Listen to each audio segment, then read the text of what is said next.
What is up people, and welcome back to another video. Today we received a new update in Helldivers 2. This is patch 01.000.300, so we're going to take a look at the patch notes and see what changes were made. The overview for this patch is balance changes to weapons, stratagems and enemies, and change to the spread democracy mission. So first up, balancing.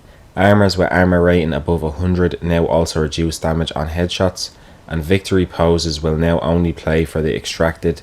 No stolen valor on my ship. The CB9 exploding crossbow has a slightly smaller explosion, increased stagger, decreased number of maximum mags from 12 to 8, increased number of magazines received from resupply from 6 to 8, slight reduction in ergonomics, and muzzle velocity has been increased. The LAS-99 Quasar cannon has an increased recharge time by 5 seconds. The BR-14 Adjudicator has full auto as its default fire mode, reduced recoil, increased maximum mags from 6 to 8, increased number of magazines received from resupply from 6 to 8, and is now placed amongst assault rifles. The LAS-98 laser cannon has slightly increased damage and slightly reduced damage versus larger volume bodies. The SG-8P Punisher Plasma has its maximum mags decreased from 12 to 8, and increased the amount of mags received from resupply from 6 to 8, increased projectile speed, but will still keep a similar range,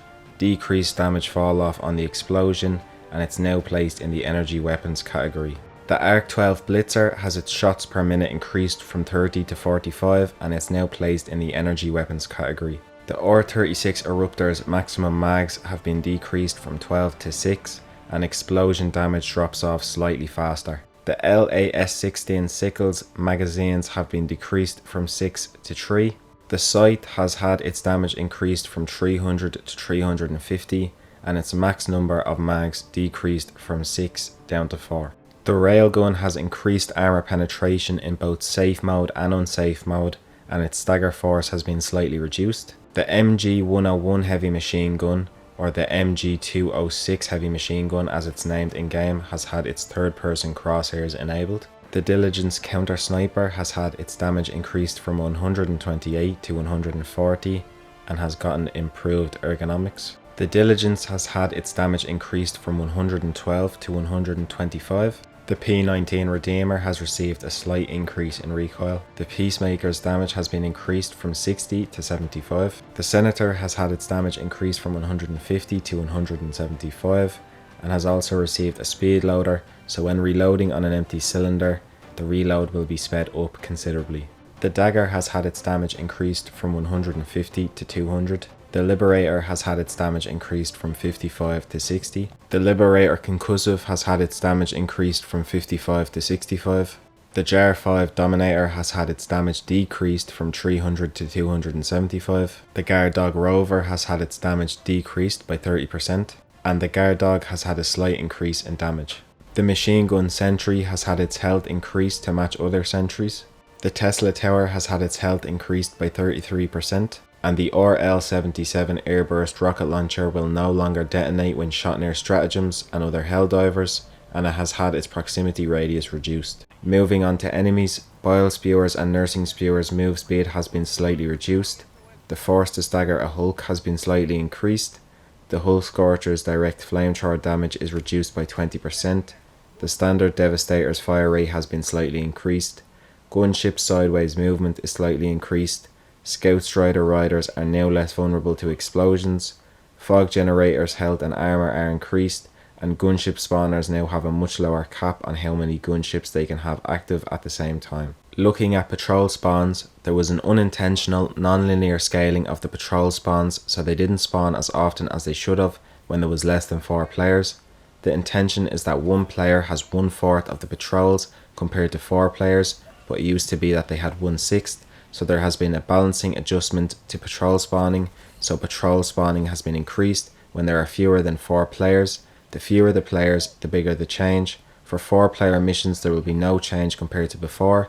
The biggest noticeable change will be for solo players at higher difficulties. In terms of gameplay, there is minor level generation improvements to how locations are distributed throughout the mission map, which should improve variation in distance between objectives, and objectives will likely not spawn as far away from each other as often as before.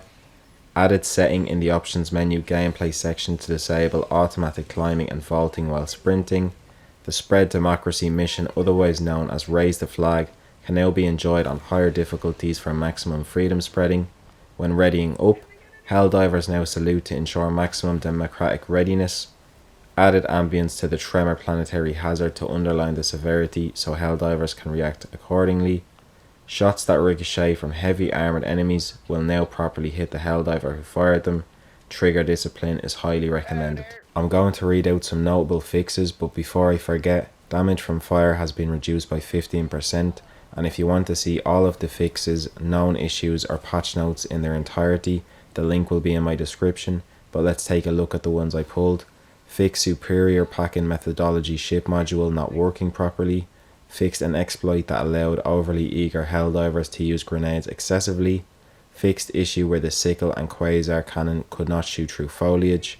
Mines are now pingable for better coordination with your team, and explosive weapons such as the R36 Eruptor, CB9 exploding crossbow, and GP31 grenade pistol no longer pulls players inward from the blast. So what do I think about the biggest Helldivers 2 update yet? It's alright. I can't see many people being happy with it, but I also don't think it's as bad as some people are making it out to be.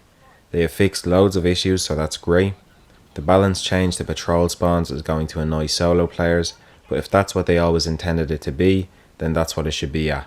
And if that means you can only comfortably solo difficulties of 7 and below, then so be it. Where people are going to be most upset is with the weapons and stratagems, of course. The likes of the quasar cannon having a 5-second longer recharge is not that crazy to me, and it was definitely a pick for a majority of players. It wasn't too uncommon for 3 out of 4 people in a squad to be using it, bots or bugs, but I do understand people's point of view that because the quasar is good, you nerf it instead of buffing other stratagems. And I do believe that the developers are quite reactive to what people popularise, regardless of whether it is overpowered or not. When I made my review of the R36 Eruptor, I talked about how people were over-exaggerating how meta the gun was, and I talked about the magazine count specifically, and shock, after people going on and on and on about how overpowered the Eruptor is, its mag count has been halved, and the same is to be seen with the Dominator's damage reduction. How many meta builds has that been featured in? Now, I'm not saying creators are to blame. Of course the devs are responsible for testing their game to see what is true and what is being hyped up or degraded to get them much needed YouTube views, but it doesn't help when them videos get the most eyes. You'll see now today and through the week titles and thumbnails with the sickle saying it's ruined, it's useless, they nerfed it to oblivion, when in reality it's a gun that has unlimited ammo, is one of the best in the game, and has had its heat sinks reduced from 6 to 3. Not that crazy if you ask me. Hopefully the devs can start listening to what the majority of the community wants, which is more buffs to balance instead of nerfs, and if the bigger Helldivers 2 creators could get by with non-clickbait informative videos about the state of the game and everything in it, that would no doubt help too. But that is going to be it from me, so if you enjoyed the video, please subscribe. Let me know down below in the comments what you think of this latest update. Thanks very much for watching, and I will see you all in the next one.